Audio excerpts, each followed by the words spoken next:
Government regulation is built on a specific structural blueprint. The public, acting through Congress, acts as the principal.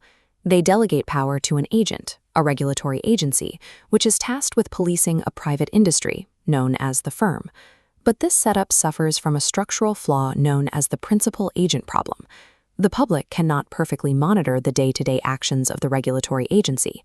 Because the regulators are unelected and operate mostly out of public view, they're appointed to lead regulatory agencies. This constant exchange of personnel creates an inescapable conflict of interest. The boundaries between the enforcers and the regulated firms dissolve.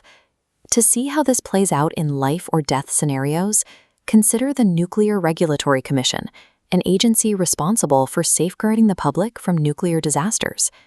Jeffrey Merrifield served as a commissioner for the NRC under 2 presidential administrations. As his term was wrapping up, he began searching for his next career move. While actively reaching out to private nuclear utility companies about executive job prospects, Merrifield cast official votes on regulations involving those same companies. After leaving the government, he immediately took an executive position at a major corporation regulated by the NRC. When the official referee relies on the players on the field for their future livelihood, objective enforcement collapses. The regulatory system becomes a negotiation among future colleagues. Outright bribery and explicit political donations are known as material capture. While illegal and highly publicized, these direct transactions are actually quite rare. Agencies are far more frequently compromised by a systemic psychological force called cognitive capture. Highly technical fields, like pharmaceuticals or high finance, create what economists call expertise monopolies. Nearly all highly specialized chemists, analysts, and researchers work for corporations rather than the government. This creates a severe information asymmetry. Regulators lack the internal resources to gather their own data, forcing them to rely almost entirely on the selective, curated research provided by the very firms they are regulating. Because regulators and industry insiders swap jobs, attend the same conferences, and operate in the same specialized networks, they develop shared cultural norms. Psychologists refer to this as in-group conformity. Regulators consistently earn a fraction of the salaries of their private sector counterparts. Over time, this wage gap creates an environment where regulators exhibit deference to the higher status, higher paid industry representatives they interact with every day. Cognitive capture rewires a regulator's perspective. Instead of viewing a corporation as an entity that needs adversarial oversight, they begin to view the industry through a lens of empathy, trusting the firm's judgment over the public's interest. This payoff matrix shows when empathy and future jobs enter the equation, incentives favor corrosive capture. The cooperate quadrant guarantees the regulator a peaceful, lucrative career. The firm writes its rules, maximizing profit, causing extreme delay and deliberate government inaction.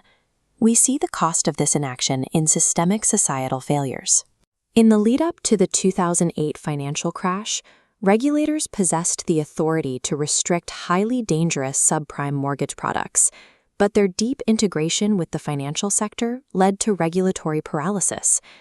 Similarly, prior to the BP oil spill, federal agencies responsible for drilling oversight routinely accepted industry-drafted safety reports without independent verification, failing to apply basic safety tools to known hazards. Captured agencies rarely cause the most harm through their written rules. Instead, their lethal inaction sets the stage for systemic societal catastrophes.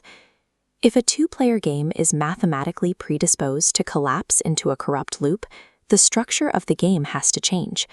Economists propose introducing a third player to the board. This concept is called Tripartism. It requires legally empowering public interest groups, non-governmental organizations, and citizen advocates with a formal, guaranteed seat at the regulatory negotiating table. Giving these groups formal standing allows them to bypass the captured agency entirely. When a regulator refuses to act, the third player can independently challenge rules, review data, and punish offending firms directly. This empowerment acts as a structural failsafe. Even if the revolving door spins and a captured regulator chooses not to intervene, the industry can no longer finalize agreements in the dark. Applying tripartism in modern governance requires building aggressive democratic feedback loops directly into the state, moving agencies from episodic oversight to continuous compliance. We see early forms of this with the Consumer Financial Protection Bureau and the Federal Trade Commission. By actively collecting human testimony and maintaining massive, open public complaint databases, these agencies source their enforcement targets directly from the public, overriding industry lobbying. To seal the revolving door, the financial incentives must also be realigned. Offering government salaries that match private sector compensation removes the intense financial pressure that drives regulators to view the industry as their future employer. Finally, the mandate for executive bodies like the Office of Information and Regulatory Affairs must expand. OIRA traditionally checks for overregulation, but a resilient system weaponizes them to aggressively audit and correct agency inaction. A functioning bureaucracy cannot rely on the sheer ethical willpower of its employees. By structurally enforcing a three-player game, the system guarantees that the public interest has a permanent, heavily armed defender in the room.